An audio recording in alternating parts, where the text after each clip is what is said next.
All right, everyone, welcome back into another NBA DFS video. This is a fun 7-game slate. We have enough injury news to cover, which for my purpose, giving you guys information, gets me excited about. Okay, it's not that small 4-game slate like yesterday where it's going to be difficult to cover. No, this is one in which we have the information. It's going to be fun to dive down into it. So let's go ahead and do that. So looking at the injury situation, we already have news that while Cat is still out, Kevin Porter's still out, Kelly Oubre is still out. That makes the slate easier. We also know that Isaiah Stewart and Marvin Bagley are going to be out as well. The biggest news, though, is going to be coming out of Boston. We got news that Malcolm Brogdon and Marcus Smart are going to be out. So kind of instantly right off the bat, that tells me that Derek White is most likely going to be a very strong price point play today at 5.4 on DraftKings. You look at his numbers. With those two off the court, he averages about 14 points per 36, about 4 rebounds, and about 7 assists. Now, I rounded up a little bit there for those numbers, but, a very strong play at 5.4, and he does average about 32 fantasy points per 36 with those two off the court. So given the matchup with Orlando, he should be a safe play, but also does have the upside to give us like 30 or so fantasy points. So yeah, Derek White is going to be a strong price point play. And then looking at someone like Grant Williams, you look at the minutes with Brogdon and with Smart off the court, it goes White, Tatum, and then Grant Williams gets the third most minutes with those two off the court. So I think we could kind of accurately project him to get around 30 minutes or so. And if he does, this is going to be a strong price point play as well. Grant Williams averages about 15.4 points per 36 with them off the court, about 5 rebounds, 2 assists, but about 26 fantasy points per 36 with them off the court, which at this price tag we would take, especially given the recent upside that he's had in 2 out of his last 3 games. That's a little bit encouraging to me as well. And then I'm not saying it's going to happen, but Sam here gets the 5th most minutes with those 2 off the court. And this game has the potential to be a blowout, so maybe he gets around 20. And I'm not really expecting anything from him. I just kind of wanted to call that out, that I guess it wouldn't be shocking to see him get 18 DK points while getting like 25 minutes in a game that could be a blowout. But once again, we're not chasing this. Like this, I just kind of wanted to bring attention to that possibility. And basically what I'm saying there is like, if we get more news from other players saying, now maybe he's someone we look at. But looking at Charlotte, guys, we do need to get news on LaMelo Ball. He is currently questionable. If you were to say Terry Rozier would be a very strong price point play, this is going to be a high scoring game. So you would kind of expect Terry to be able to go for 40 plus. And then PJ Washington would be a strong price point play as well. I think he could easily go for 40 fantasy points as well if LaMelo Ball is out. That's the big caveat. And then looking at Minnesota, we kind of know what to do with Minnesota. At the same time, we are waiting on news for Gobert, okay? The thing that's nice about this matchup is that they are facing Houston once again. Ant-Man just went off for 71 points against them. And if Gobert is out again, I would kind of expect him to have around this upside game that he had against Utah. Like, that's not shocking. Like 48, probably not 70, let's be honest there. 41 minutes, that's a lot, but still should be a strong play. Kind of unique in the sense that we can play him at guard or forward. And then you look at someone like Russell. I kind of expect Russell to go off again. 6.7 is a very cheap price tag for him if Gobert is still out. 39 fantasy points against Houston last game, or DK points, and then 34. So given that price tag, that kind of suggests that he should have a strong floor given this matchup. So he is definitely going to be someone I will be looking at today. And then Reed would still be an okay play today, but not a lock and load against Houston, like far from lock and load. Let's put it that way. A good GPP play. And then on the flip side of that, if Gobert is ruled out, Sengun is in a smash spot again. We can see he has been going off the last few slates, and that's because the minutes have been there for him. And if those minutes continue to be there for him, he should be able to go off. So in the first game against Minnesota, didn't really dominate, although he's 2 rebounds away from an assist. Like, it wasn't a bad game. Had some turnovers, had some foul trouble, and if it wasn't for those, he definitely has a better game. Pays off that price tag. So just with the upside that he presents with Gobert off the court would be huge. Okay, it would be tough to pass up on him. And then while we're at it, like, Martin does seem like a decent play. Does get the most minutes with KPJ off the court. Has put up 21 and 28 DK points, far from a lock and load, but a decent price point play as well. And then I just want to bring up Milwaukee as well. They somewhat feel like a stay away, given the fact that Chris Middleton is back and everyone else is back. Like, their team is fully healthy for the first time all season. And I shouldn't say fully healthy, but all their players are expected to play because Chris Middleton's minutes could be limited and whatnot. We got Giannis questionable, but besides Serge Ibaka, who's going to get traded, most likely, they're good to go. And there was kind of a weird stretch in there where it was tough to predict the Bucks players because while they were having some weird chemistry stuff with Chris being back, with Jingles being back, with Pat Connaughton being back. So we kind of got to wait and see. But it is a great spot against Detroit. So just an interesting spot there. All right. So I feel like that's enough with the injuries. Let's go ahead and get into the top values on the site, starting with FanDuel. All right. So looking at the top values, Al Horford's kind of popping up there. We can see a little bit cheaper on FanDuel than he is on DraftKings. I mean, same price point, but relatively speaking, cheaper on FanDuel than getting a little bit of ownership, though, 18%. So I would say far from a lock and load, but he does make for a strong price point play.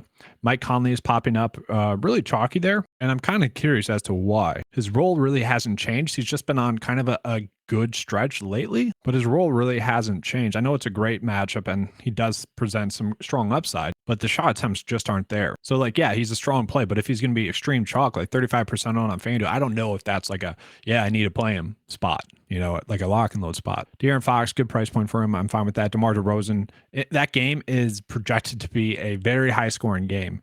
And DeMar has went off against the Hawks the last 2 times out. And so I don't mind that. Peyton Pritchard, yeah, some of that should be a decent price point play.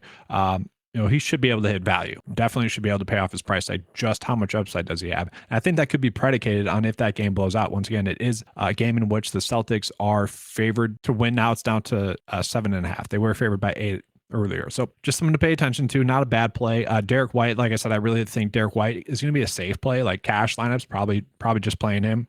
Marketing, wow, on FanDuel, guys. Like Marketing should be chalk. Like he should probably be the highest owned player on the slate on FanDuel. He gets a great matchup going against Charlotte.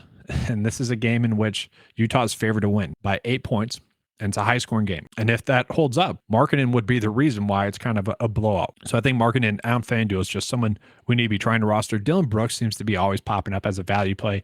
Jaden Ivey with Hayes currently questionable would be a good play if he were to sit. I don't mind him, but I think Bogdanovich is definitely kind of the go-to play there, both on FanDuel and DraftKings. The biggest issue with him would be minutes, hasn't really been too terrible, though. We can see a bunch of these games lately have been blowouts, and he is still getting his minutes, so he's still being productive. At 6.4, this does seem like a cheap price tag for a guy that could easily go for 40 DK points. And with Stewart and with Bagley out the court, I expect him to be a safe price point play, but he also presents some upside. So I'm a little bit shocked that he isn't getting more ownership, especially on DraftKings and FanDuel. Probably someone we can, play with confidence there. Sengun, same price on FanDuel as he is on DraftKings, so that should be a good spot as well. Let's go ahead and look at DK value. So it's going to be more of the same, but we got Peyton Pritchard popping up as the top play. Keegan Murray, that's a cheap price tag for him, especially compared to FanDuel. Josh Hart as well. Josh Hart's just a strong kind of price point play at that price tag. Kessler, really cheap there. Kessler in his last game out struggled. Okay, just didn't get the minutes. And so that's the biggest question mark there with Kessler. But he does get just a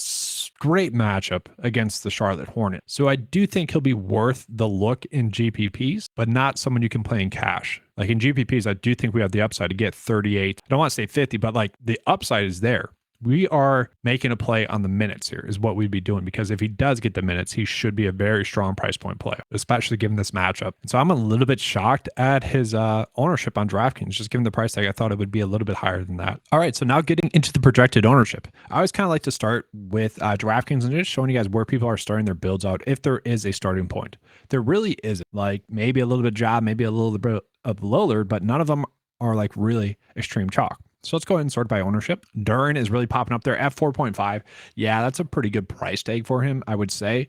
I don't know, against the Bucks, it doesn't feel like a must play, though. Strangely enough, even though he's going to be the only center for them. And just pulling that up, like, yeah, it makes sense. He's probably going to get around 30 minutes regardless of the game. And he should be a strong price point play. I think the question would be, could we play Nerlens Noel getting around 20 minutes at a much cheaper price tag, trying to get 20 DK points? I actually like that approach a little bit more. And I kind of thought people would be on that more so than Duren. Although I would say the role, the production, the minutes are much more secure with Duren. I would just say Noel has the better chance to get 5x, potentially 6x. So Sengun popping up there, Martin popping up there as expected. I feel like Mike Conley's a little bit too high of chalk. I expect that to go down. Kessler, a good price point play. White and Pritchard, they're getting ownership as they should. Ant-Man's going to be higher owned, I would say, if Gobert is out. Then just kind of it makes sense. So let's go ahead and look at FanDuel. So FanDuel kind of more of the same, except for the fact that people are starting their builds out with DeMar DeRozan and then a little bit of Ant-Man as well. But we can kind of see, yes, DeMar is a little bit cheaper on FanDuel than he really should be, especially given that matchup with a high over and under, like 240 over and under for that game. So it does make sense to chase that price point, change that game production. And then, so yeah, he is the highest owned player on FanDuel. White, Russell. I like Russell at that price tag, both on DraftKings and FanDuel. Martin, Sengun popping up there, Fox. Nothing too shocking. I would say Murray and like Conley being as high owned as they are is a little bit shocking, but it makes sense. Marketing guys, this should be higher. Let's just bump it up there to where it should be, just for the heck of it. He should be higher owned, I think. That's just a little bit shocking. So let's go ahead and give you guys a first look build. Today's slate is pretty loaded with quality plays. I mean, I think that was pretty obvious. And we are waiting on some news. If LaMelo Ball's out, we are looking at Terry Rozier. Should be a strong price point play. I think for now, we'll just start with kind of the obvious. We'll go Derek White, and we'll go Peyton Pritchard. From there, like I like Ant-Man. Should be a good play. But I feel like Bogdanovich is going to be the play. But once again, if LaMelo Ball's out, I'd probably just go with PJ Washington there. I didn't really touch on Easton. I think he's going to be a good kind of value price point play. I kind of expect him to get around 20 minutes or so. Easily could get 20 DK points then. I do like KJ Martin as well. Let's just put KJ Martin in the small forward spot. Then I'm going to go with Bogdanovich. Once again, the biggest worry with him is that game blowing out. Center-wise, it's very interesting because we could chase the extreme upside from Sengun, 50, 70 against Minnesota last time out. And for now, this morning, I'm going to do that. But honestly, if I'm doing that, this is becoming more of a GPP build, and thus I would probably want Kessler in there as well. Chasing that upside there as well. Far from a lock and load from either of them to really pay out that price tag. And it's far from being a cash build because of that. So it's definitely looking like more of a GPP build. But once again, you could go Jalen Duren. People like him. In cash, you might have to do that. And then Noel. I think Noel is at a pretty good price tag with two of the centers out for Detroit. Then from there, we have a decent amount of salary left over to really kind of put in whoever we want, whoever we feel is the strongest price point play. And for now, to me, that's going to be Russell just at this price tag. He's went casually off against Houston the last two times, 39 and 34 DK points. And then we have 9K left over to get a forward. And I wish we could have got to Markkanen or something there. That'd be better. I'd feel better about that. But I'm fine with DeRozan for now. And just looking at it against ATL the first time or last time out, 44 and 63 the last time out. So yes, he could easily go out and have a great game. But that is all for this video. Hopefully you guys enjoyed it. If you did, you know what to do. Give a like and subscribe. If you guys would like access to any of the tools that you saw in this video, click the links in the description below. If you guys want access to the Discord chat as well, which we touch on all the slate information before lock in the Discord chat. That is in the link in the description below as well. All right, hope to see you there. Let's have a good slate. And as always, good luck.